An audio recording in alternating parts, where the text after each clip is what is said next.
métricas em dois grupos distintos, que é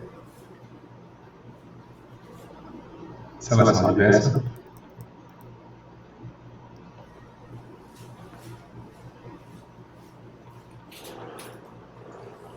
e risco moral. A gente vai ver o que é cada uma delas, mas quando as partes não têm a mesma informação, há um risco muito grande de fugir do ódio. Por exemplo, pegar algo bem sensível para a gente. Por que eu peço tanto para vocês deixarem as câmeras ligadas? O que é que vocês acham? Implicância, porque eu quero ver como é que vocês estão, é o quê? Eu quero dar print para fazer figurinha, é o quê? Tô brincando, já não faço isso não. Já fizeram. Sério? Não, não fui eu.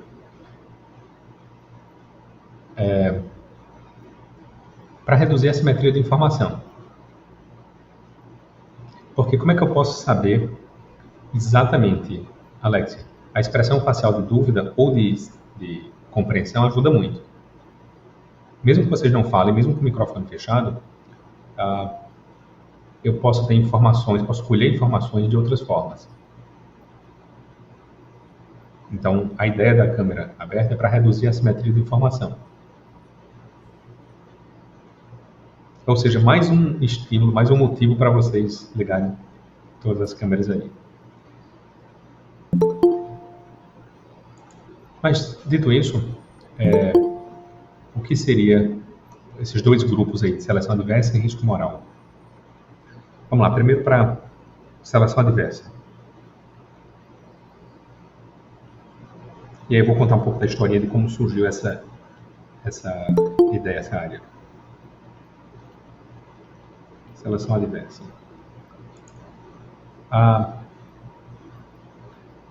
Um economista chamado George Arkelov, ele escreveu um artigo, ainda na época do doutorado dele, e é interessante que ele tentou publicar em 7 revistas diferentes, todo mundo deu não para ele. Esse é um assunto muito óbvio, muito simples. E por conta desse artigo que ele, na 7ª revista, ele conseguiu ser publicado, ele ganhou o Nobel 30 anos depois. Só para ver como o mundo dá voltas. E o título do artigo dele é um estudo sobre o mercado de limões. Limão, nos Estados Unidos, é o que a gente chama no Brasil de mamão, de pepino, é um carro velho. É um carro velho. Como é que é na região de vocês? Eu sei que tem gente no Brasil todo aqui, só por curiosidade. Acho que mamão, pepino, abacaxi são os que eu conheço. Tem alguma outra denominação que vocês conheçam? Tá.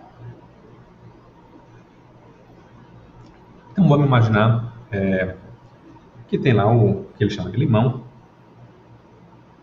Tem esse carrinho aqui. E o vendedor do limão, esse carro velho, ele está disposto a vender o carro por R$100. Esse é o preço de reserva dele, o preço pelo qual ele está disposto a vender. E o outro vendedor, que tem um carro bom, é o mesmo modelo. Tá? Mesmo modelo, mesmo ano. Mas como é que... Imagina, Luiz vai vender um carro. Sei lá. Um Uno.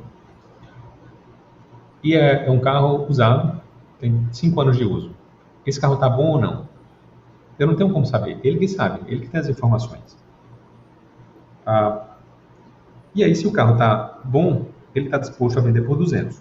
Se o carro está ruim, por 100.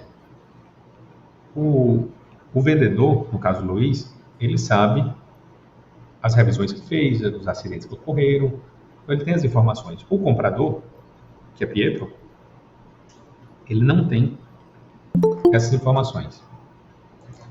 Considerando que todos são agentes racionais, provavelmente Pietro vai pensar na probabilidade de ele conseguir um carro bom ou ruim, só tem 2 carros no mercado, ele vai pegar uma média do preço. Aí ele vai estar disposto a pagar. Esse era o modelo do Arkelov, o que faz sentido. Então, ele está disposto a pagar o preço médio, que seria 150. Vendendo pagando 150, o carro vermelho, que é o carro bom, vai estar no mercado? Não. Tem 2 carros, tem o de Luiz e tem o de Mariel. O de Luiz está ruim, o de Mariel está bom. Mariel só está disposto a vender a partir de 200. Se Pietro paga 150, Mariel vai ficar com o carro, não vai vendê-lo. Uma ideia simples e razoável, não é? Com isso, qual vai ser a consequência?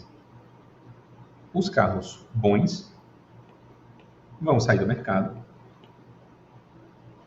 e o mercado vai ser dominado por carros ruins, por limões. Por isso que o título é o mercado de limão. E aí, essa é a origem do nome, seleção diversa. Na presença de informações assimétricas, o mercado pode selecionar adversamente. Ele pode afastar os bens de boa qualidade. Alguém é capaz de me dar algum outro exemplo, além desse do mercado de carros? Tem muitos exemplos. Celulares, né, professor? Aparelho celular. Celular usado ou novo? Mas na questão de usado novo, eu não estava pensando muito nisso, não. Só na questão de top de linha e popular mesmo, a quantidade, aí na relação do preço e dos benefícios, né, que eles trazem. Como assim, Luiz? Eu não entendi. Porque, assim, essa seleção diversa a gente pode aplicar não necessariamente em coisas usadas, mas sim por isso que eu perguntei. nos cenários em que a pessoa ela prefere... A curva de indiferença dela cai mais pro dinheiro. Eu travei? Eu travei? Não, pode ir. Tá. Que a curva de indiferença dela vai mais pro dinheiro do que para a satisfação de ter um bem bom, no caso. Então, tipo, nos celulares, nos aparelhos celulares, que todo ano lançam um modelo novo, mas ainda tem os populares, os modelos mais antigos. As pessoas, tipo, a população de massa prefere os modelos antigos. Só quem compra os top de linha são a galera que tem o poder mais aquisitivo. Tá, mas aí no caso. Você tem uma separação de mercado, né? Não tem uma simetria de informação. E nesse caso não se aplica uma separação de mercado? Não, porque não tem assimetria de informação. Quem compra o celular mais moderno, top de linha, ele tem as informações. E quem compra o outro tem as informações. O problema se dá aqui quando as partes não têm informação. E como que julga um carro sendo bom ou ruim? Oi? E como que ele julga, então, o carro bom ou ruim? Não, o carro com defeito ou sem defeito. Tá. Entendeu? Assim, um carro... Eu achei que ele é confortável ou não. Não, por isso que ele pegou o mercado de carros usados. O carro usado ele pode ser bom ou ruim. Só para facilitar aqui nos exemplos, imaginemos aqui o mercado de seguro de carro. Ou de plano de saúde. Vamos pegar de plano de saúde. Imagina uma pessoa que tem doença pré-existente, que tem diabetes. E quem não tem diabetes. Tá? Então, um grupo de pessoas... desenhar aqui. Esse tem um risco de 5, de gerar um custo 5 para o plano de saúde. Esse tem 10. Esse tem 15. E esse gera um custo de 20. Tá? Mas o plano de saúde ele não sabe quem é quem. Ele simplesmente é aberto e qualquer pessoa pode se inscrever.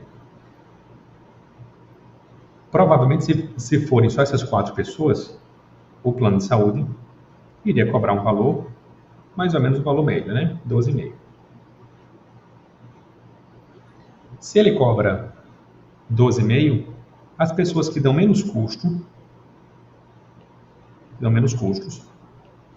esse 5 e esse 10, não vão ter interesse em participar. É melhor juntar o dinheiro e não participar do plano de saúde.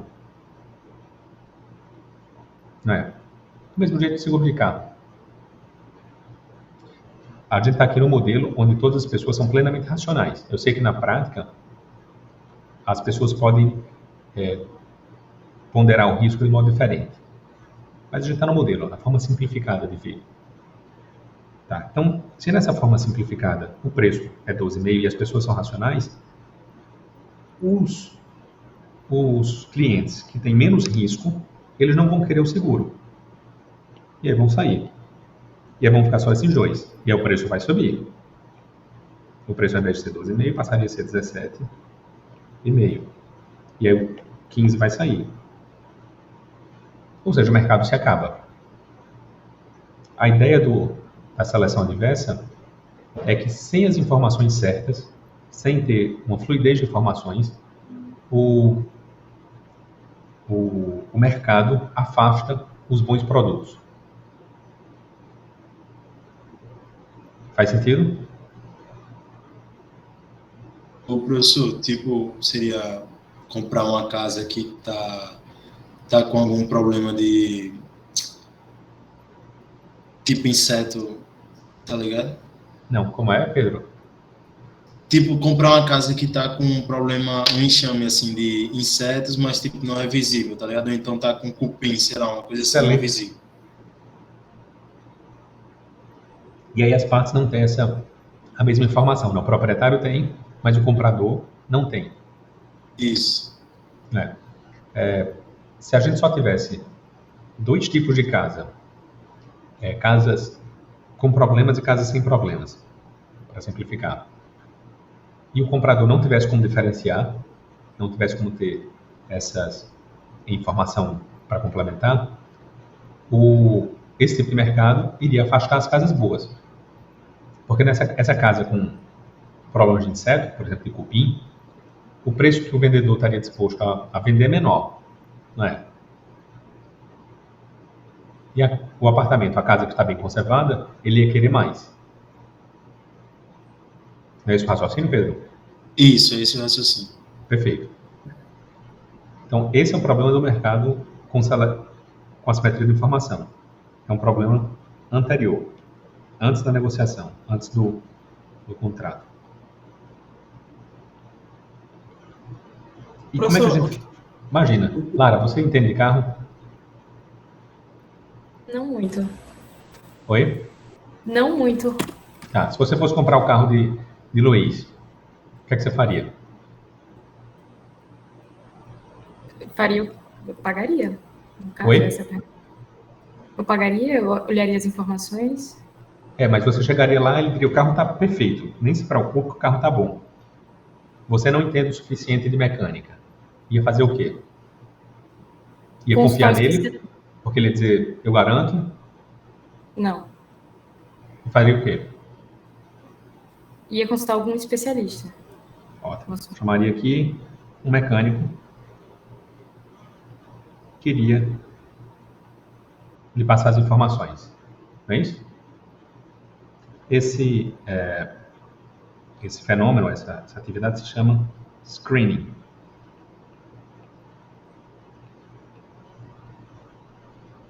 Geralmente os livros trazem em inglês mesmo. Que é basicamente uma classificação. Que é o screening é quando o agente que tem menos informação, ele busca complementar as informações. Então, no caso, Lara, ela não tem informações sobre a qualidade do carro. Ela iria levar para o mecânico, que iria suprir essas informações dela.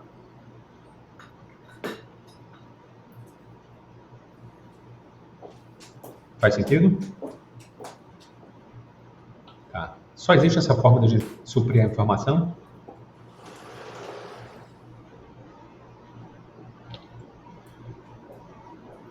Ou vocês veem alguma outra? Sim, professor, eu posso estar viajando, mas, por exemplo, assim, na questão do carro, se ele disponibilizasse, por exemplo, que fizesse um test drive, vamos dizer, desse uma determinada volta e fosse um problema que fosse detectável enquanto você usa por um curto período de tempo. Excelente, Bárbara. Todo mundo escutou, não foi? Meu headphone aqui está meio ruim. Essa outra atividade que a Bárbara falou se chama sinalização. Sinalização é o gênero, ela deu um exemplo de algo que pode ser feito, né? Sinalização é parecido com screening, Só que, em geral, é feito pelo agente que tem mais informação. Imagina, o carro de Luiz é bom. E ele quer garantir isso. Só que se ele diz, confie em mim, não dá para confiar só na palavra, né? Não, a gente precisa de evidências. E quais seriam as evidências que a gente usaria? Ele pode dar uma garantia. Dou 6 meses de garantia. Faça um test drive. Só para ilustrar, esse foi a estratégia usada pela Hyundai nos Estados Unidos. Em 1986, a Hyundai lançou o primeiro carro no mercado americano. Era um carro bem baratinho. A estratégia deles foi colocar os carros mais baratos para conseguir mercado. É um tipo de estratégia para ganhar mercado. Só que o carro virou sinônimo de carro tranqueira, de carro ruim. E aí eles olharam para concorrentes, né, como a Toyota, como a Honda, e disseram que desde os anos 80 tinham fama de carros de ótima qualidade no mercado americano. Então, o que foi que eles fizeram? Vamos mudar todas as fábricas, implementar medidas de qualidade, e o carro da Hyundai, o novo carro da Hyundai. Como é que escreve Hyundai? É assim? Não. Depois.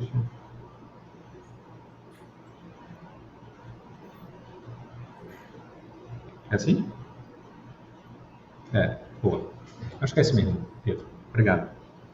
Pronto, a Hyundai queria mudar a percepção da população. Como foi que eles fizeram? Porque eles tinham sofrido esse problema da seleção adversa. As pessoas pensavam que eles tinham qualidade ruim. Eles passaram a dar 10 anos de garantia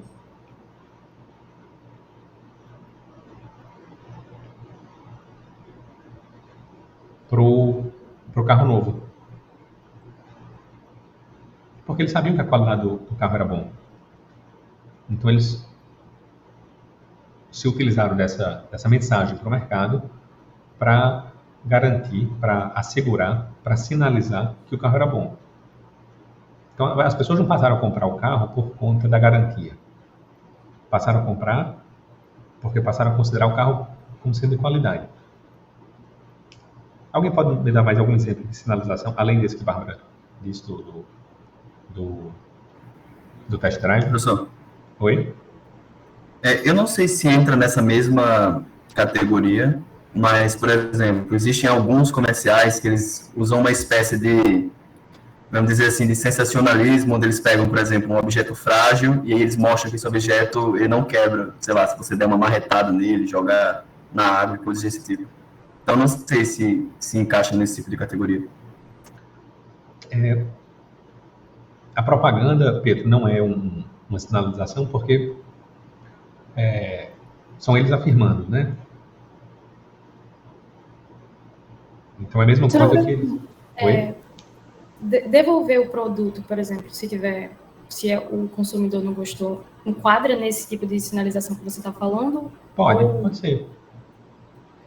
O mais comum, esse exemplo que Lara deu certo, mas o mais comum é se utilizar de empresas que certificam, certificadoras.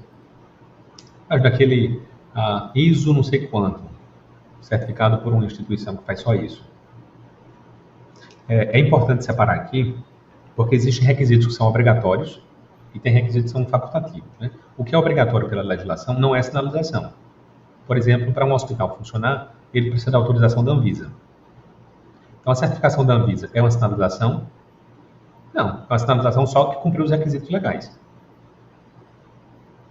Mas uma certificação internacional do Quimmento, por exemplo, que é uma instituição certificadora, é uma prova de excelência. Só para ilustrar no mercado de João Pessoa, a gente tem 3 hospitais em João Pessoa que tem essa certificação. Outros não. Então, e todos têm a obrigação de ter o certificado da Anvisa. Tá? Então, o da Anvisa não é sinalização, o do Quimmento é. Professor, além disso, avaliação dos usuários também são? Perfeito. Hoje em dia, a gente tem como forma de reduzir a assimetria de informação o conjunto de informações que a internet nos dá. Então, a análise dos usuários, o review, que pode ser tanto dentro do sistema, como acontece com o Uber, como fora, como acontece com o TripAdvisor, com o Google. Pelo Google você avalia instituições fora do Google, enquanto que no Uber dentro. São formas de... Alguns autores, Lara, não classificam isso como sinalização, mas é uma forma de resolver a assimetria de informação. Se você vai fazer uma viagem ou vai usar um produto, hoje em dia a gente pega as experiências das pessoas que já compraram o produto, que já foram para aquele lugar. Então é uma forma importante de resolver a assimetria de informação. Então vou até colocar aqui como sendo outro. Professor, eu fiquei pensando assim, quando as marcas, por exemplo, de celular, pagam para determinados blogueiros utilizar um determinado celular, Como ficar assim, usando Bárbara? esse celular por um determinado... Tipo assim, por exemplo, a Samsung, ela faz um contrato com um monte de artistas para ficar usando esse celular. Seria o quê? Mais uma propaganda ou uma sinalização assim? É uma propaganda. É propaganda. Você não sabe a qualidade, né? Mesmo que seja o que pode ser uma sinalização é se você contratar alguém para testar a qualidade do produto. Porque quando você vê, sei lá, Cristiano Ronaldo usando um celular da Samsung, isso não diz nada, não me dá uma informação extra sobre o produto. Eu posso até comprar porque ele comprou, porque eu quero ser igual a ele. E até um dado interessante, não tem a ver com a aula não. O Brasil é o país que mais as pessoas compram por conta dos influenciadores digitais. Os países europeus são os que menos têm influência. Mas, enfim, só um dado aleatório. Professor, agora, esse caso da formação assimétrica e dessa relação, também pode ser um caso de serviços, não só bens. Claro. Por exemplo, uma empresa está oferecendo serviço. Ela diz, não, vamos fazer um contrato assim, num preço mais acessível para você entender como funciona a empresa e a gente mostrar a nossa qualidade, experiência, etc. E depois a gente vai para o segundo contrato. Também é um caso desse? Perfeito, Mariel. Até pegar em serviço, quantas pessoas se formam em direito por ano? Vocês sabem?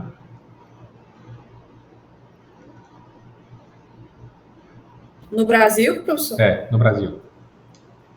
Acho que foi o senhor que mandou aquela notícia, acho que é 150 mil, uma coisa assim. Eram quantos, chefe? Eu acho que é 150 mil naquela notícia que o senhor mandou. Eu acho que é mais. Eu não Mas lembro, enfim, eu acho. que seja. Bota aí 300 mil. Que seja, o número não muda, não muda nada. O fato de serem oriundos, vocês estão participando de uma seleção, todos os bacharéis em direito desse ano estão participando de uma seleção.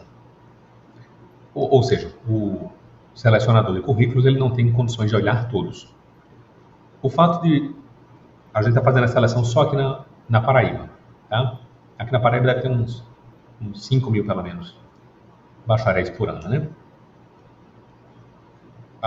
Aí o examinador pegou lá todos os currículos. O fato de vir da UFPB ajuda vocês a serem selecionados ou não? Se sim, por quê? Acho que sim, porque as pessoas têm essa visão. É a realidade, né? Que é mais difícil para entrar do que numa faculdade particular. Então, as pessoas valorizam mais no mercado de trabalho quem tem uma faculdade. Ela é mais bem avaliada pela OAB, né? Isso, era o que eu ia falar. Alguém mandou uma reportagem que só 120 universidades tinham sido indicadas e uma delas era a UFPB. Professor, só para ser do contra mesmo, assim, eu já trabalhei em um centro administrativo como assistente, né, de RH, e aí eu ajudava, enfim, a chefe a selecionar as pessoas. E por essa experiência, eu diria que, de fato, existe a questão do renome da universidade, mas a gente analisa mais o perfil mesmo, se a pessoa é mais capacitada, se tem mais especialidade, se, enfim, se é mais preparada nesse sentido, né? Isso num primeiro contato, né? Num primeiro contato. Sim, mas imagina duas pessoas igualmente capacitadas. Exatamente, o que eu estou colocando são duas pessoas iguais. Dois acabaram de se formar igualmente, com a mesma experiência. A única diferença é a origem da universidade. Então eu acredito que influencia, sim. Então, e por que se diferencia? Porque um sinalizador sinaliza, não quer dizer que vocês são mais inteligentes do que os outros. Não. Mas é um sinal, ou seja, é mais provável que sejam melhores, sejam mais inteligentes do que de uma outra universidade. Se o examinador, se o selecionador não tem tempo a perder para se aprofundar nos detalhes, ele vai considerar isso para fazer uma primeira triagem. Essa é a ideia do mercado de trabalho. Por que é que ter um diploma... pegar, por exemplo, o ITA é talvez a principal instituição, uma das principais instituições de engenharia do Brasil. Vocês sabem para onde o egresso do ITA vai trabalhar?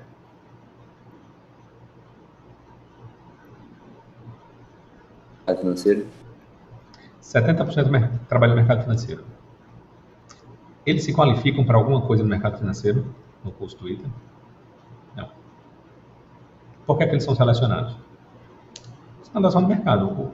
O banco de investimento sabe que o egresso do ITA é um cara que está acostumado a trabalhar sob pressão, está acostumado a lidar com raciocínio lógico, é um cara extremamente inteligente. É muito mais barato para ele se aproveitar dessa sinalização do que selecionar alguém que vem sem formação universitária nenhuma. Porque para trabalhar em mercado financeiro você não precisa de formação. Geralmente você contrata pessoas que têm diploma em universidades de renome porque é um sinalizador de mercado. Porque é o que diferencia as pessoas do mercado.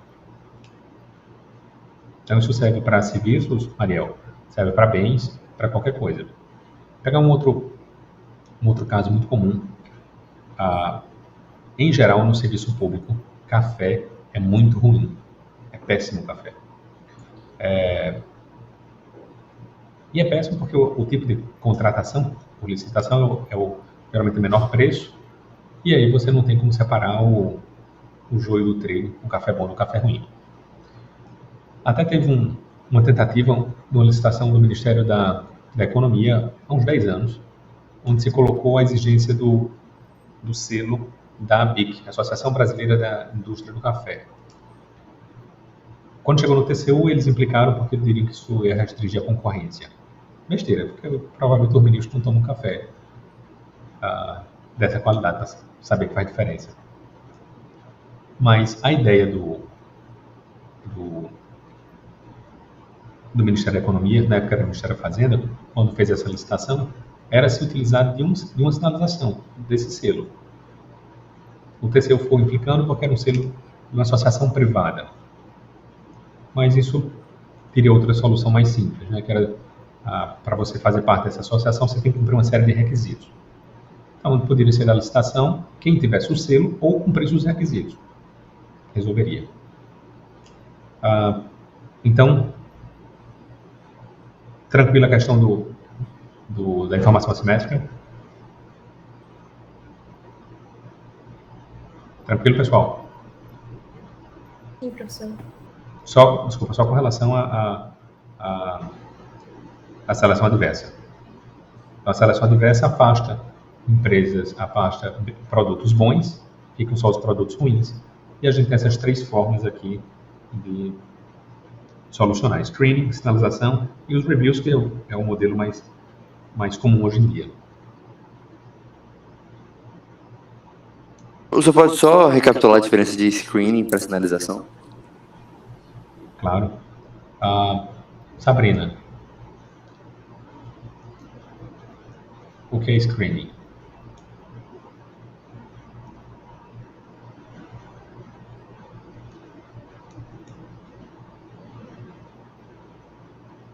Não sei não, professor. Eu entrei na aula um pouco atrasado. Isto é, Pronto, boa, Alexia. Tira do mudo. Oi, professor. Oi. Quando você chama um especialista aí, no exemplo que o senhor deu, no caso acho que era a Lara que não entenderia de carro, aí ela ia chamar uma pessoa especializada, tipo um mecânico, para ver se o carro estava bom e valia aquele valor que estava sendo vendido, né? Pronto. É quando a pessoa que tem menos informação contrata alguém para obter essa segregação, né? Essa informação. Não é isso? Isso. Quem contratou o especialista foi Lara, foi a pessoa que tem menos informação. E no caso da sinalização, Natália?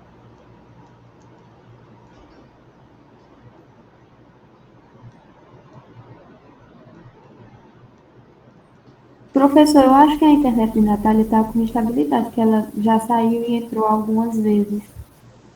Aí eu acho que está com estabilidade. Pronto, Mariel. Pelo que eu entendi, é a garantia de qualidade, que é fornecida pela pessoa que está oferecendo, está vendendo um produto. Pronto, ou então, serviço. O professor. Parece muito, Enzo, os dois. A grande diferença é que no screening ele é feito por quem tem menos informação. Ele vai buscar mais informação contratando um terceiro. Na sinalização, é quem tem mais informação e quer encontrar uma forma de sinalizar isso para o mercado, de mandar essa informação. Meu produto é bom. No caso de vocês, eu sou inteligente, eu sou preparado para o mercado. Então, a diferença central é a origem.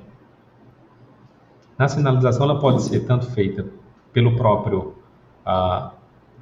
agente de mercado, como no caso da garantia, ou no caso de terceiros, se você contrata uma empresa de certificação, ou se você faz uma universidade. Tá? Tranquilo?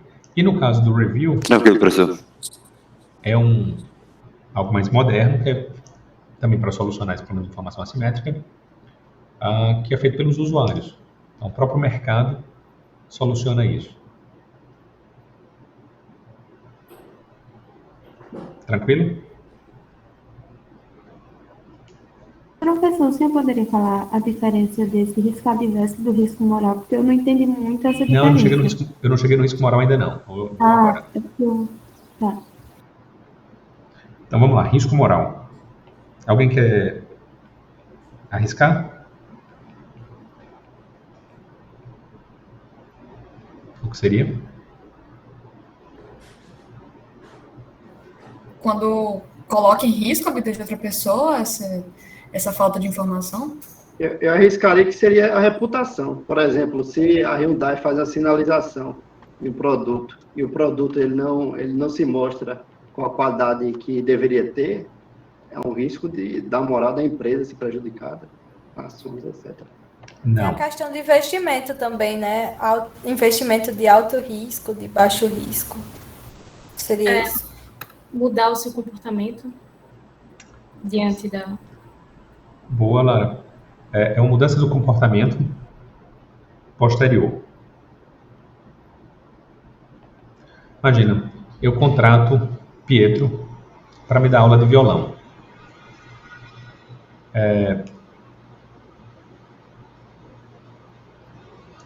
E aí ele começa todo empolgado, enquanto está pagando a disciplina, achando que vai ganhar algum ponto com isso.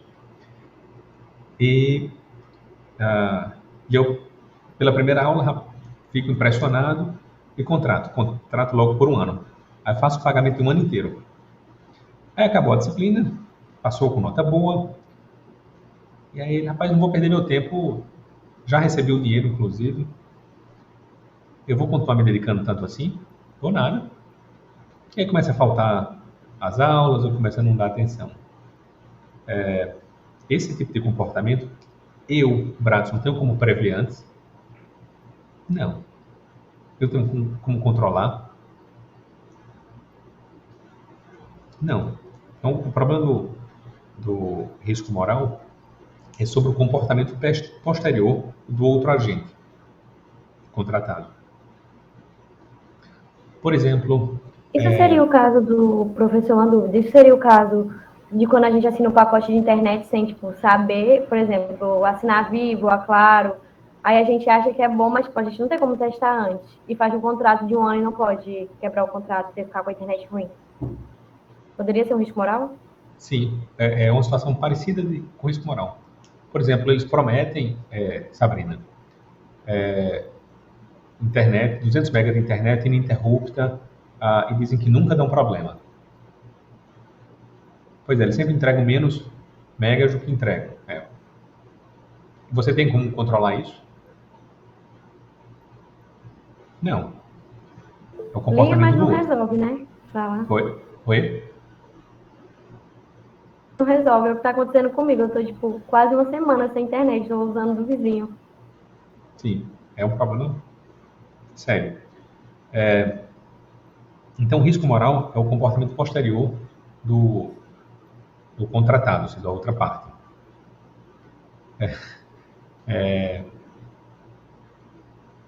O caso clássico do risco moral é o caso de seguro. Imagina, tanto seguro de carro, sei lá, Sabrina ganhou um carro e fez seguro. Aí a seguradora tem como saber se ela vai se comportar direitinho, se ela vai ficar indo para a faculdade, estacionando no lugar certo, ou se ela, jovem, vai sair toda noite, encher a cara, fazer racha. Só porque ela negou agora que faz isso. Tem como a seguradora acreditar nisso? Não tem. Como é que ele faz para controlar? Eles cobram mais, né, professor? Eu sei disso. Eles cobram mais pela idade e, além disso, Lara, se você tiver um acidente, você paga um negocinho chamado franquia. O que é a franquia? É a forma que o seguro tem de estimular seu comportamento seguir o contrato. Tá? Por que você, quando faz o plano de saúde hoje em dia, todos os planos de saúde, ou quase todos, têm coparticipação? Porque eu não sei se Eduardo está fazendo plano de saúde comigo, eu tenho uma empresa de plano de saúde, eu não sei se ele é hipocondríaco e vai toda semana ficar indo para 3 médicos. Então eu quero evitar que socorra, faço o quê? Boto uma taxa de coparticipação. Ele pode ir para os médicos, mas ele vai ter que desembolsar, vai ter que pagar. Então, a maior parte da solução do risco moral é pelo desenho contratual. Você tem que criar desestímulos para o comportamento errado. Quando vocês estudarem direito civil, a parte de contratos, às vezes o professor ele tem uma visão mais apaixonado do direito, e tem uns livros que falam do princípio da cooperação. Tem até um exemplo, um livro até muito bom, Cristiano Chaves, que ele diz que hoje em dia o contrato é como se fosse um jogo de frescobol, onde uma parte tem que ajudar a outra e não ser contraditório. É bonitinho, a analogia é legal, mas acho que ele nunca fez um contrato na vida. O contrato deve ser feito pensando em ser quebrado. Pensando, se der merda, como é que eu faço para reduzir meu risco? Como é que eu faço para garantir que Enzo vai cumprir o contratado? Porque o risco moral é algo presente em todos os contratos. Por que se eu for contratar Pietro, quando ele se formar, tira o OAB, eu contrato ele para ser advogado? Eu vou contratar ele por mês.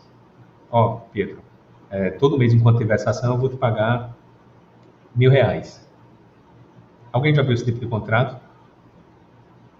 Não faz sentido, né? Geralmente, o contrato é o quê? É um percentual de êxito. Se você ganhar essa ação, 20% é seu. Esse tipo de contrato é para reduzir o problema do risco moral, que, no caso contratual específico, tem um outro nome, que se chama problema, mudaria.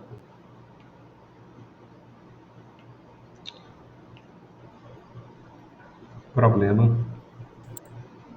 de agência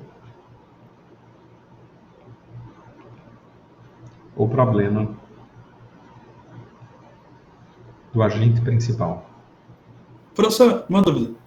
Quando o senhor fala que situação adversa é anterior e o risco moral é posterior, eles seriam anterior e... Seleção adversa. Isso, seleção adversa e risco moral. Um é anterior, outro posterior. Eles são anteriores e posteriores ao quê, exatamente? A transação, ao ato negocial. Ah, o pagamento, no caso. A negociação. O pagamento pode ser postergado, né? Tá. Valeu. Então, Professor.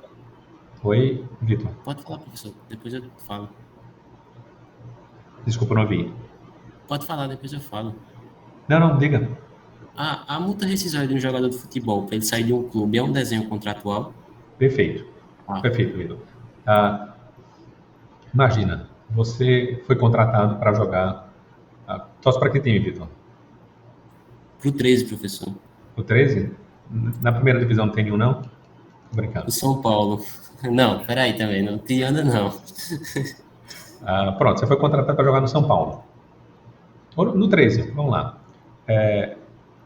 Como é que o 13 vai saber que você vai continuar jogando lá? Se você despontar, se tornar um grande jogador, como é que ele sabe que você vai permanecer cumprindo o seu contrato? Ele tem que colocar uma multa. Se Vitor estourar, virar um grande jogador, se ele sair desse clube e for para o São Paulo, ele vai ter que me pagar, ele ou quem estiver contratando, uma compensação. Essa é a forma que o 13 teria para garantir que você não vai abandonar o contrato. Então, a multa contratual, sem dúvida, ela é uma forma de fazer com que se reduza o risco moral. Obrigado, professor. Mas perfeita o comentário. Sim, esse problema é chamado, no caso do advogado que eu dei, é um tipo específico de risco moral, que é problema de agência ou do agente principal, são sinônimos, que é quando o agente, que é o contratado,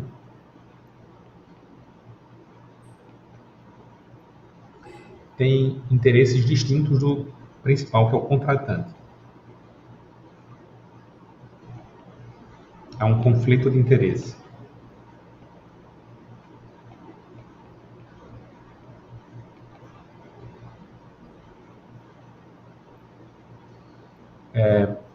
Então, no caso lá, eu contratei Pietro para ser meu advogado e eu decidi pagar por mês. Como é que eu vou saber se ele vai envidar, se ele vai dedicar os maiores esforços para acabar logo com a ação? Para ele, pelo contrário, quanto mais tempo ele ficar com o processo, melhor. Não é? Ele está recebendo por mês, ele tem um interesse contraditório ao meu. Ele é contratado para agir em meu benefício, em meu interesse, mas ele termina agindo em benefício próprio.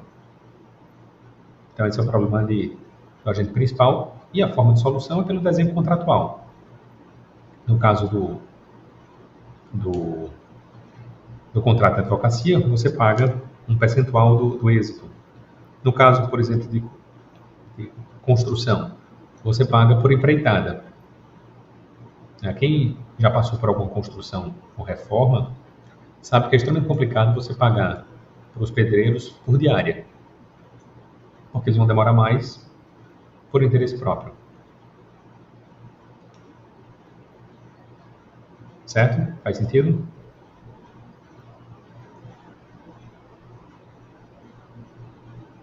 Tranquilo, pessoal? Então, para o risco moral, a forma de solução é através do desenho contratual. Tá? Você tem que colocar incentivos ou desincentivos para o comportamento combinado. Então, pode ser uma multa, pode ser uma participação via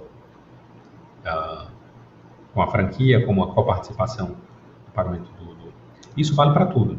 Tá? Assim, a relação de trabalho, a relação comercial em qualquer esfera. Na contratação pública, imagina, a corrupção nada mais é do que um problema de agência, onde o gestor público ele é contratado pela sociedade, pelo principal, para agir em nome do principal. Né? Se pega um governador ou um prefeito, ele não deve agir em interesse próprio. Ele deve agir para beneficiar a sociedade. Só que, por outro lado, ele tem uma série de interesses diferentes da sociedade.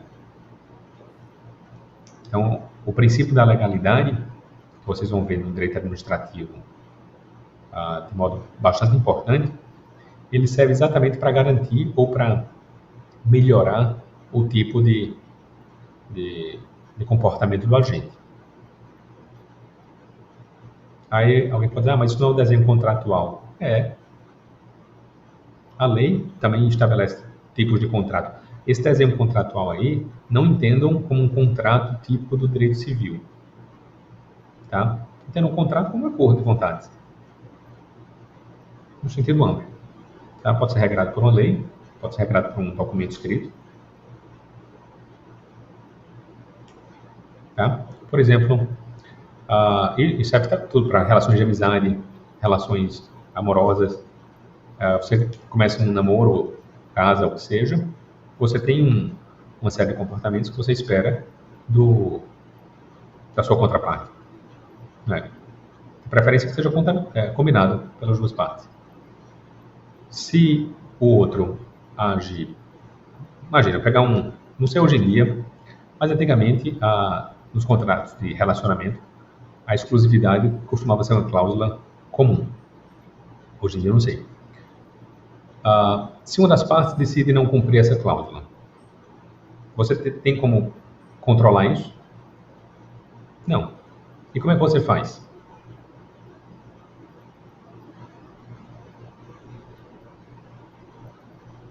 E aí, como é que você faz?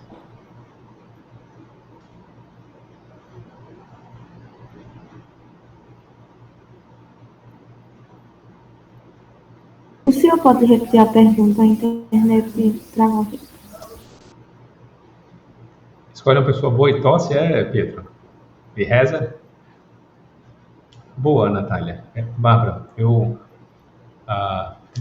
perguntei a situação de um relacionamento amoroso onde a cláusula de exclusividade esteja prevista. Você não tem como controlar a outra parte. Como é que você faz para melhorar ou para aumentar a probabilidade de cumprimento dessa cláusula? Para mim, o professor estabelece um diálogo de clareza. E confia. Porque assim, só assim, o que a Natália falou, termina. Às vezes não resolve, porque vamos dizer, se eu tiver uma conta no cartão de crédito da pessoa, assim vai. Você mesmo terminando, às vezes você tem que manter uma relação. E acho que é assim que eu começo. Assim. Faz um contrato, uma multa bem alta. Não estou querendo sugerir comportamento para ninguém. Cada um sabe os seus contratos. Mas a teoria do preço, ela é útil até nisso. Então você estabelece um preço, um custo para aquilo. De modo que se a pessoa quiser arcar com o custo e sofrer as consequências, faz parte. Do mesmo jeito que no contrato da multa lá do contrato de Vitor, se ele quiser sair e jogar no Botafogo da Paraíba ao invés do 13, ele pode, vai pagar a multa e vem. Tudo é relação de preço. Nunca diga jamais, Vitor. Dependendo de quanto o Botafogo pagar, eu tenho certeza que você joga. Até eu jogaria no Vasco, né, Mariel? Mas então tudo é relação de preço. Você estabelece as prioridades e coloca os custos. Então, se você não quer que, a pessoa com quem você se relaciona faça tal coisa, seja cláusula de exclusividade, ou seja sair com os amigos, seja o que for, estabeleça uma relação de preço para aquilo. tornando muito custoso aquele descumprimento do acordo.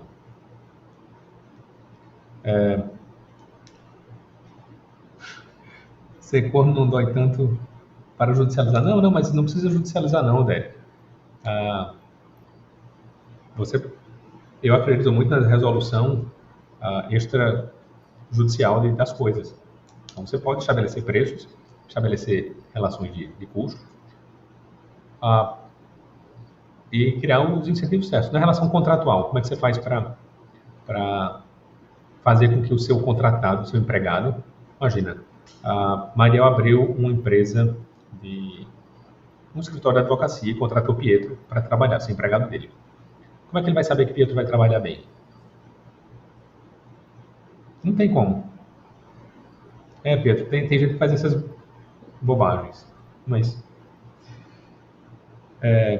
como é que você faz, Mariel, para estimular Pietro a trabalhar bem? Chama de preço. Você pode ou aumentar benefícios, criar uma série de benefícios para ele, para ele trabalhar mais, para ele se dedicar mais, vinculado a resultado, ou você cria desestímulos.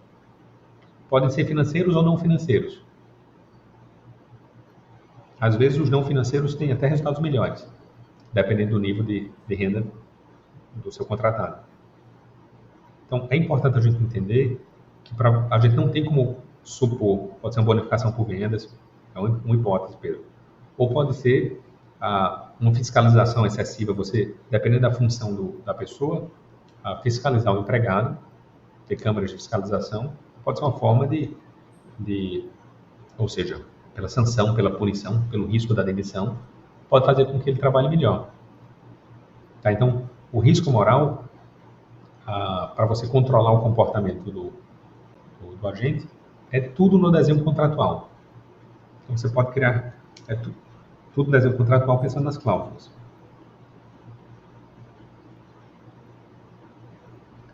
Premiais ou punitivas.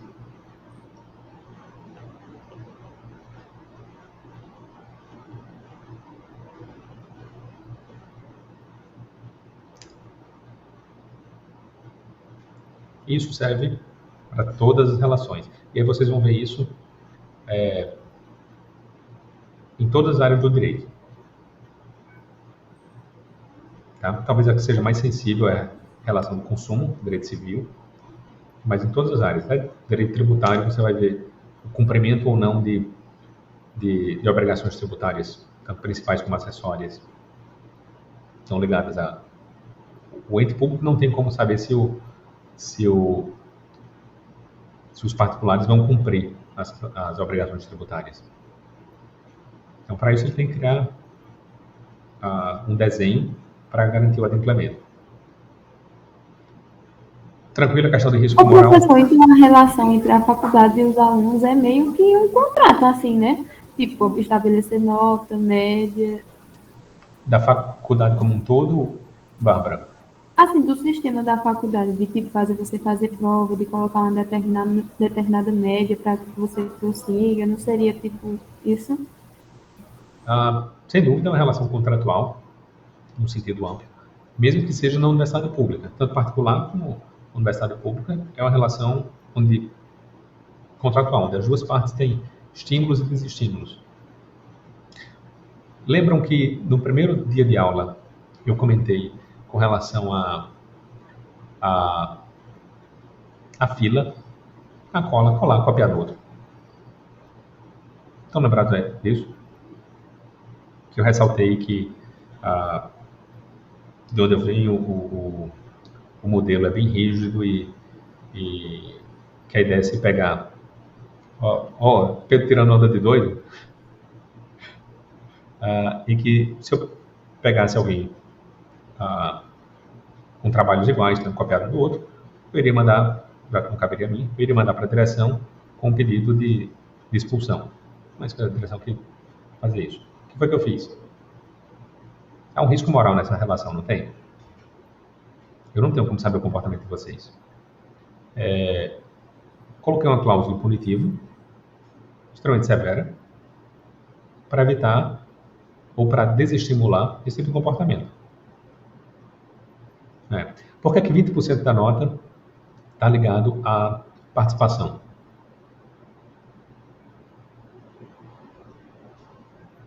Tudo isso é simetria de Vamos lá, a gente está participando, né? Certo, mas por quê? Para mudar o comportamento, né? Do risco moral. Exato, porque eu não tenho como saber se vocês vão participar ou não, então eu tenho que criar algum estímulo para participar. E isso tem dois problemas de informação assimétrica. Um é quanto ao risco moral, quanto ao comportamento de vocês, e o outro é para eu ter mais informações na nota de vocês. Porque o que é a nota? É um sinalizador do quanto você aprendeu da matéria. É isso. Como é que o professor pode avaliar, pode dar nota para os alunos? Ele tem que fazer ele tem que ter essa informação. Há uma assimetria de informação. Eu não sei quanto Clara sabe ou está aprendendo essa matéria. Não tem como eu olhar para Luiz e saber o quanto ele está aprendendo. Eu preciso de outros elementos para fazer esse meu julgamento. Não é verdade? Então, para corrigir a assimetria de informação, eu preciso da participação de vocês, seja via trabalho, seja participação em sala de aula, seja a prova. Faz sentido? É um problema de assimetria de informação grave. Tranquilo? Risco moral? Beleza? Ou não? Às vezes está difícil de ler a expressão facial de vocês. Mesmo dos que estão com... Óbvio que só os que estão com a câmera ligada, né? Podemos ir adiante? Eduardo. Tô achando que eu entendi, professor. Se eu pegar uma questão, eu acho que eu consigo desenvolver. Tá. Então vamos lá. Indo adiante. O que acontece no mercado com a assimetria de informação com seleção adversa? A gente tem aqui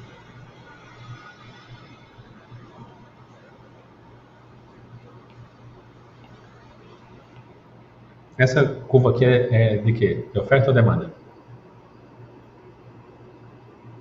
De oferta. Oferta. Certeza? Absoluto. Boa.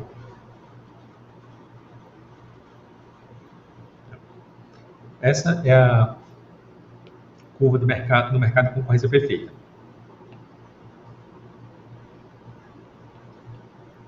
Aí tranquilo, né?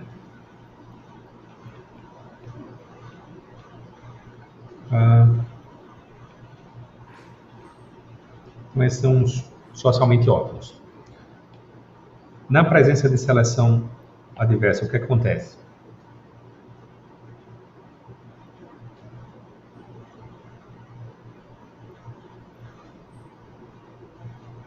O que acontece na seleção adversa?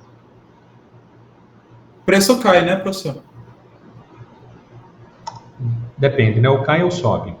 Vai depender do produto. Tá.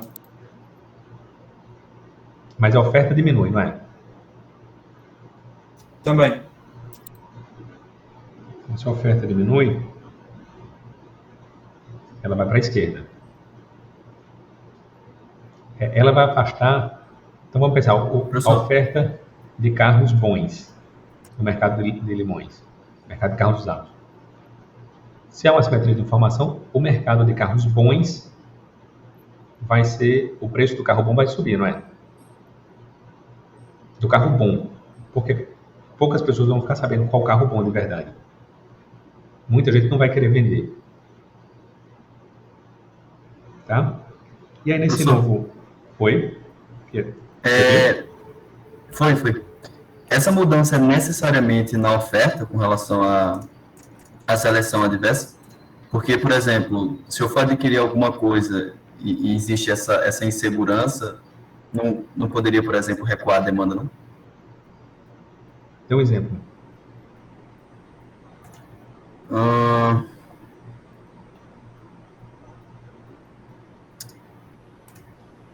Bem, esse exemplo do carro que o senhor falou, eu acho que ele pode ir no exemplo da demanda também, não? Por exemplo, se eu não tenho condições de saber qual carro é melhor, vamos dizer assim, eu preferiria, pelo menos por um momento, não comprar aquele carro e a demanda cai. Considerando que o que muda a demanda, está assim sendo gravado, considerando que o que muda a demanda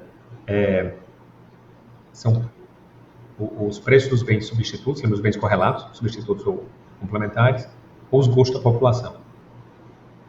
Está lembrado, Pedro? Os dois fatores que mudam. Em tese, isso não é o suficiente para mudar o gosto das pessoas, por carros usados. Então, a demanda, em geral, permanece a mesma. Certo. Mas os vendedores vão diminuir. Então, o que há é um deslocamento ao longo da curva de oferta, de demanda. Passou de A para B. A demanda cai realmente. Professor, eu tive outra interpretação também, porque, por exemplo, o preço dos carros realmente bons iria aumentar porque iria sobrar pouco no mercado. Sim. Só que existe um cenário também que eles iriam abaixar para conseguir serem vendidos, para não ter um acúmulo de estoque? A gente está fazendo um modelo onde o valor mínimo do carro é aquele. Então, ele sai do mercado. Tá. Mas o seu raciocínio não está, na realidade prática, em alguns casos pode acontecer isso, mas no modelo não. Ô, Bruxo, a gasolina está muito cara. É a realidade, mas eu queria dar como exemplo. A gasolina está muito cara. Aí as pessoas começam a abastecer mais com álcool, essas coisas, gás. Aí a gasolina baixa. Seria um exemplo disso aí? Porque, aí depois que as pessoas voltassem a usar, ela ia aumentar de novo. É assim que funciona? Ótimo ponto, Pedro. A variação do preço da gasolina impacta o mercado do seu bem substituto, do álcool, mas isso não tem nada a ver com informação, né? Você não mudou a informação. Então, isso não é falha de mercado. É aquela análise que a gente fez antes da prova. É só uma mudança na demanda, no comportamento das pessoas, por conta de uma variação do preço do bem correlato. Então, aumentou o preço da gasolina e o preço do álcool permaneceu o mesmo, as pessoas vão migrar. Então, a demanda aumenta do álcool. Entendi. Beleza. Mas não tem a ver com não há uma simetria de informação, né? As pessoas sabem. Tranquilo. Pois bem, então a gente tem uma curva de oferta A, o ponto de equilíbrio A é o socialmente ótimo, que é o mercado de concorrência perfeita, né? E o B é o equilíbrio de mercado com assimetria.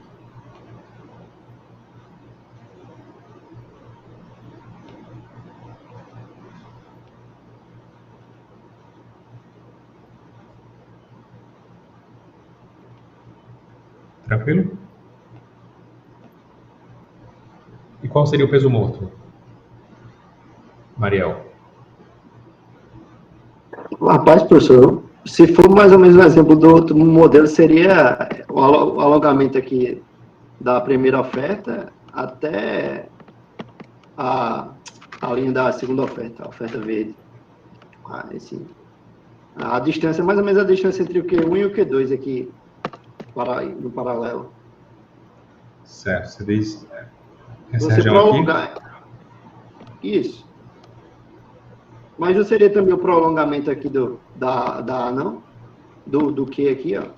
Se você subir aqui, essa parte aqui de cima. Não entendi. Prolongamento também não seria o peso morto, não? Tá falando então outra região. Azul até a verde, na região por cima. Essa parte de cima. Essa daqui? Isso. E essa parte de baixo, não sei. Você está dizendo que seria as duas ou só uma qual? Eu penso que seriam as duas, mas eu acho que deve estar incorreto, mas eu visualizarei como as duas. Mais alguém? Sabrina. Onde seria o peso morto, minha internet caiu bem na hora, mas eu vou tentar pelo exemplo do antigo gráfico que a gente viu nas outras aulas. Eu acho que por cima... Só uma coisa. Antes de você falar, a gente já viu o peso morto embaixo e em cima. Não é? Eu ia falar em cima, porque Maria tinha falado de baixo. Não, a gente já viu os dois. Então, não ao mesmo tempo. Então, a gente já viu sobre a curva de oferta e sobre a curva de demanda. Vamos pensar comigo. Me relembra isto, é o que é peso morto. Professor, não sei explicar, não. Você ouviu minha nota? Sabe explicar. É para explicar o quê? Peso morto.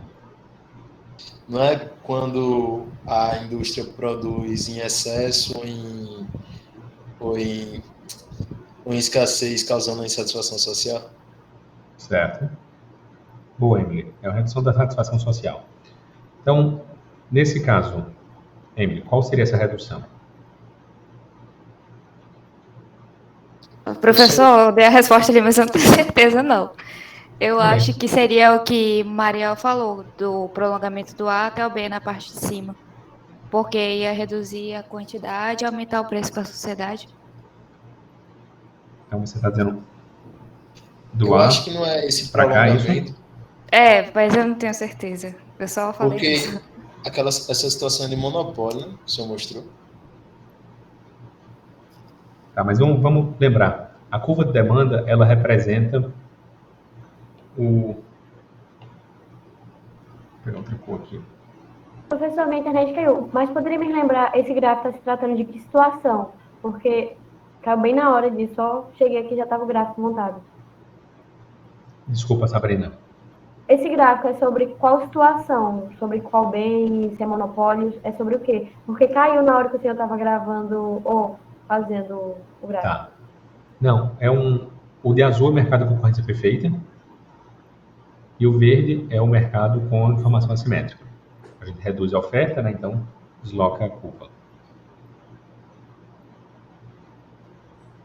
A gente tem que lembrar que a curva de oferta, ela é a curva de custo marginal. Lembram disso? Estão lembrados disso? E a curva de demanda é a curva de benefício marginal. Estão lembrados disso também? Por isso que a gente tem o ponto ótimo, todo mundo fala quando a oferta encontra a procura. Porque isso significa, nesse ponto onde a oferta encontra a procura, o custo marginal é igual ao benefício marginal. Não é verdade? Estão lembrados disso?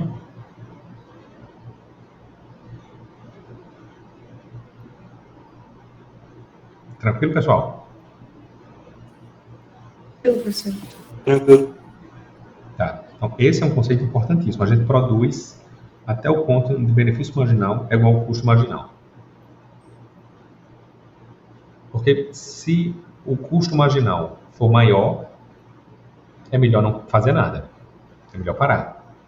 Se o benefício marginal for maior, é melhor produzir. Lembram disso, né? Todo mundo lembra disso? Pronto. Agora vamos voltar para a situação aqui. Então, como as duas curvas de oferta são custos marginais, a gente tem uma azul é o custo marginal da sociedade, o ótimo. Na verde é um custo marginal maior por uma falha de mercado.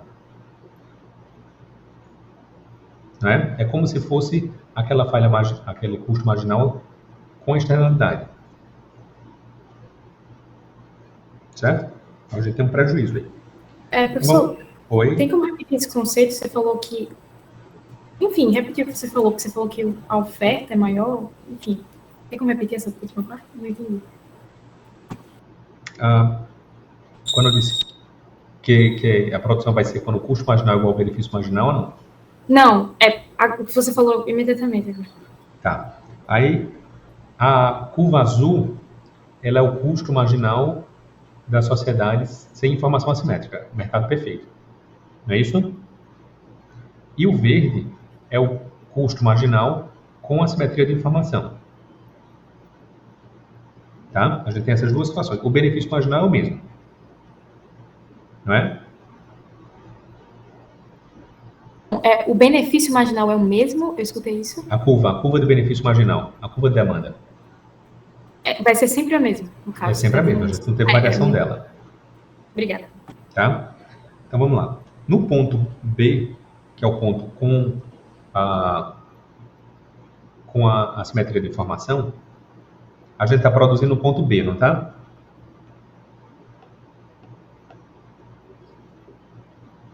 Não está produzindo ponto, não está saindo do ponto B.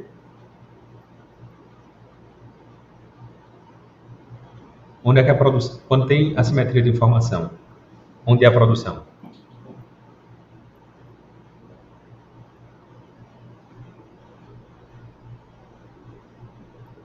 No ponto B. Tranquilo? Nesse ponto aqui.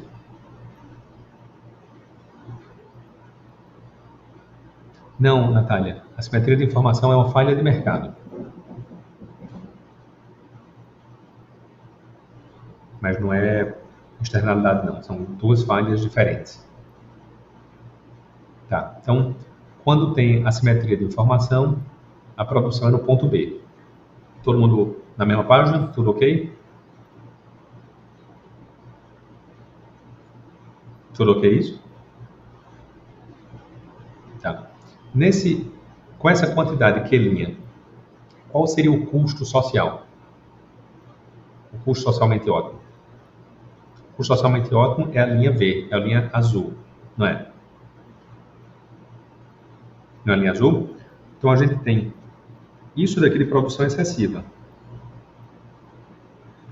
Até o ponto onde a linha azul, que é do custo marginal socialmente ótimo, igual ao benefício marginal, que é a linha vermelha. Então, esse é o peso morto. É o quanto a sociedade perde com esse deslocamento da curva. Professor, Porque eu não consigo... é um deslocamento da curva que se dá por uma falha de mercado. Não é um deslocamento da curva por outra coisa. Oi, Lara, ia falar alguma coisa? Professor, eu não consigo entender. Na minha cabeça, o peso morto sempre iria até como se fosse esse triângulozinho, não teria essa coisa embaixo, sabe? Desse P com o asterisco que está embaixo. Eu não consigo explicar, mas para mim não faz sentido ele ir até o final tocar nessa última parte da oferta. Ele encostar na oferta? Exatamente. Tá. Por quê? Porque você disse que se limitaria ao preço que é pago? Sim. Tá. É que você está pensando só no peso morto do consumidor. Então, só para ilustrar isso que a Lara falou.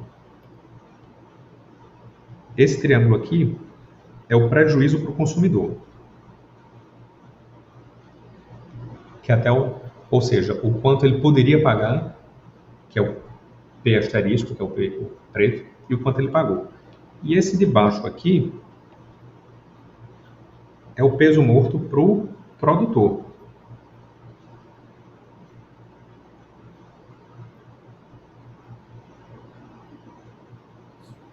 Para o ofertante.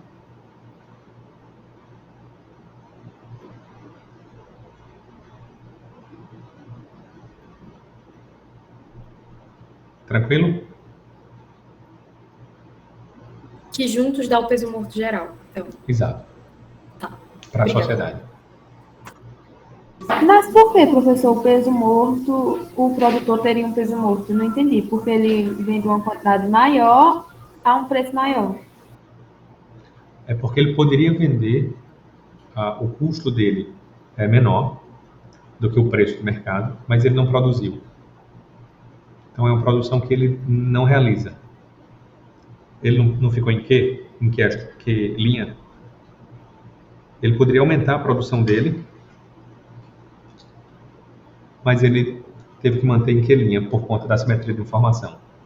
Então, reduzir a simetria de informação geraria um benefício para as duas partes. Para o produtor, que iria produzir mais, e para o consumidor, que iria consumir mais. Então, o benefício do consumidor seria a área do triângulo verde, e o benefício do produtor seria o triângulo cinza. Ficou melhor, Bárbara? Ficou sim, professor. Você poderia dar um exemplo que o peso morto esteja acima, aonde Maria falou? Eu não entendi. Você poderia dar um exemplo de quê? Quando o peso morto está acima, aonde Maria falou, nessa parte de cima, entre A e B. Tá. Eu vou desenhar um outro gráfico com isso, pode ser? Pode, professor, pode. Pronto, vamos botar aqui para a gente não misturar as tintas. Então, vamos supor que a gente tem uma curva de oferta, uma curva de demanda.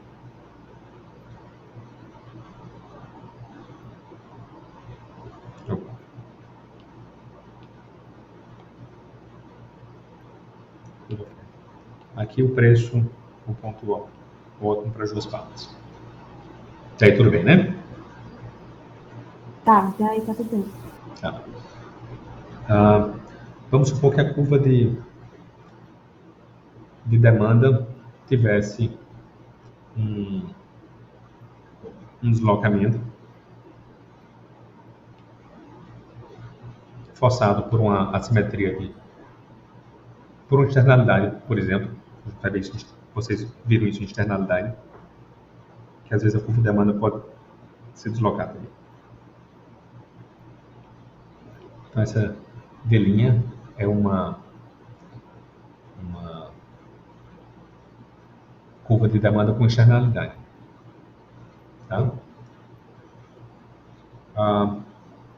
O ponto encontrado aqui seria o ponto B. Tranquilo, Bárbara? Professor, até aí tá tudo bem. Só para fazer as projeções, aqui a gente teria o que ideal e o preço ideal. Como o preço contratado de mercado, o preço não, quando o ponto for o ponto B, a quantidade foi maior do que a socialmente desejada, a gente vai ter uma produção acima do socialmente ótimo. Vou mudar de cor. Essa área aqui seria o peso morto.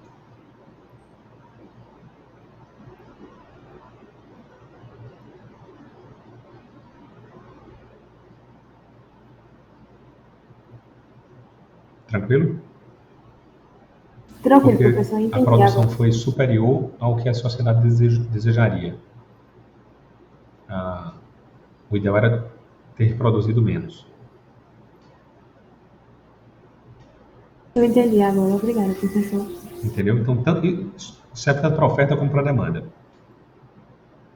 Tá? Se a gente pensasse, ao invés dessa curva de demanda aqui, a gente tivesse uma curva de oferta que passasse aqui. E o ponto, ao invés de ser o ponto B, fosse esse ponto C aqui. Ela também estaria superior ao que a sociedade desejou.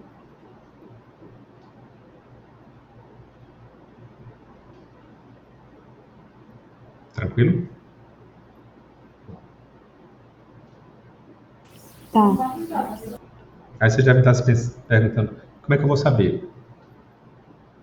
Não é? Como é que eu vou saber Qual das duas seria? Alguma ideia, Pietro?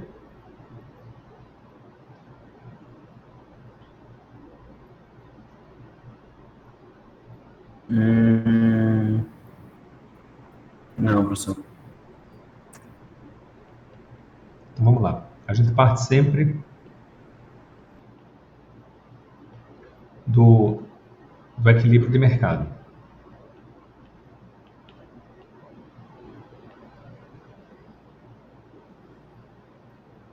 Tá? O primeiro ponto que a gente tem que identificar é o equilíbrio real. Certo?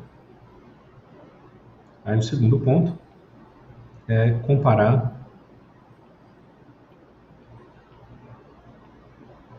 com o mercado de concorrência perfeita.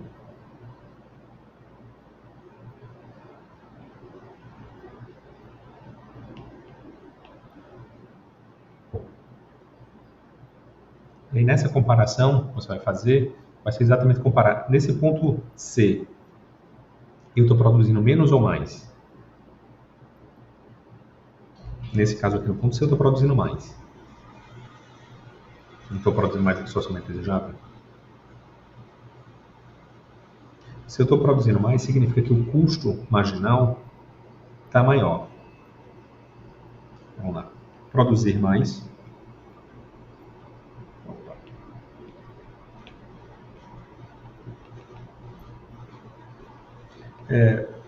Pessoal, se eu cometer erros de português, me avisem, viu? Às vezes eu vou escrevendo pensando já adiante e pode passar batido. Não fiquem constrangidos, não. Você lembra um professor que eu tive? No curso de Direito, professor de Economia também. E, enfim, ele não era muito bom com o nosso vernáculo. E aí teve uma vez que ele escreveu óleo sem acento. Até aí tudo bem, né? Ele escreveu no quadro negro. A pessoa, professor, o acento. Aí ele colocou no segundo O.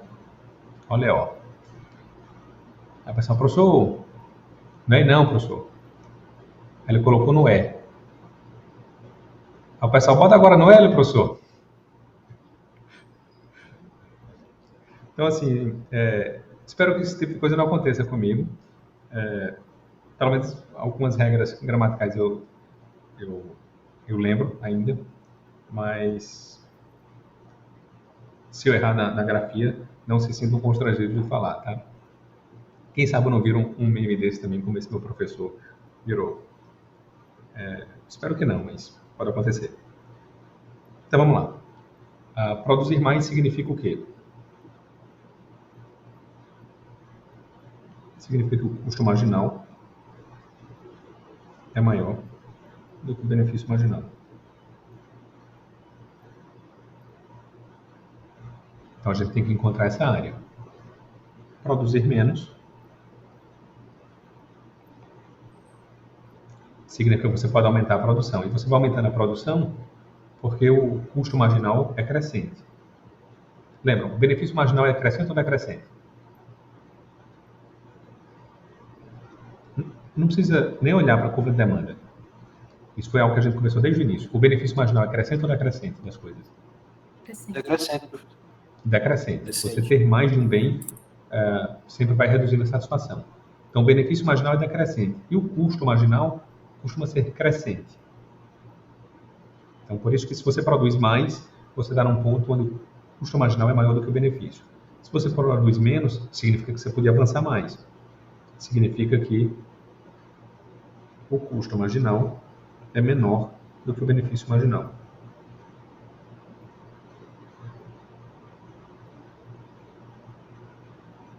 Tranquilo? Então, primeiro você parte do mercado, do equilíbrio do mercado, depois olha o mercado de concorrência perfeita, que é o socialmente ótimo.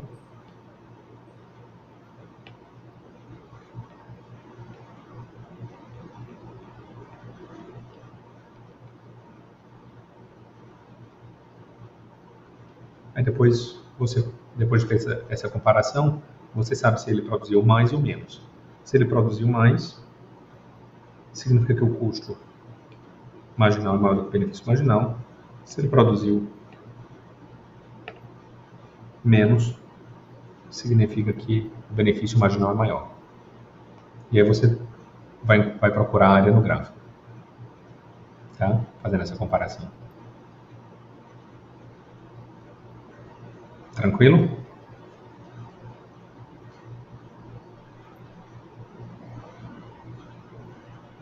Tranquilo, pessoal? Ou não ajudou nada?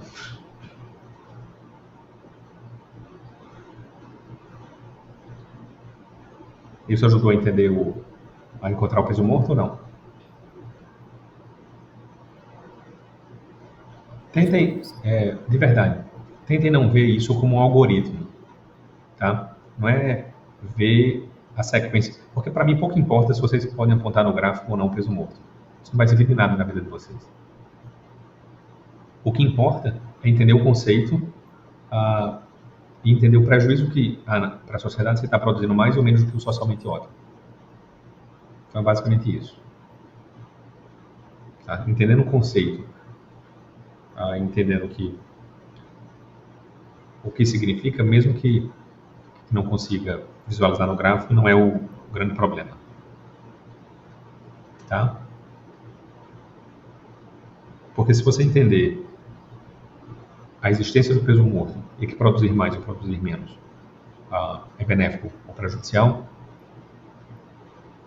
isso já ajuda na tomada de decisão. Não é? Tranquilo? Porque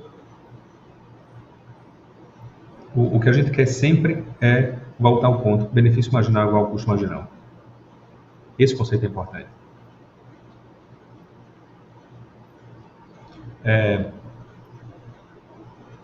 Só para mostrar a vocês a importância disso, mais uma vez, há algum tempo, acho que um ano, não, uns 3 anos, uns 4 anos, sei lá, a Prefeitura de João Pessoa mudou a velocidade nas principais vias da cidade. Não sei se vocês se recordam disso. Reduziu. Até depois aumentou de novo um pouquinho. Mas em quase todas as vias principais da cidade, a velocidade máxima permitida era 40 km por hora. Imagina, você deve estar as pessoas sozinho, só podia 40. A justificativa do então prefeito era para reduzir a quantidade de mortes de acidente. O objetivo é zerar a morte? É uma pergunta. Alguém acha que o objetivo é zerar a morte? Oi, Pedro. Acho que não, seria ideal, mas não é o objetivo, porque não seria o ideal? Isso, eu acho. Zerar a morte, sim, se a gente não tivesse que fazer com que as pessoas parassem de andar de carro. Porque se o objetivo for zerar a morte, se esse é o ideal, eu tenho a solução.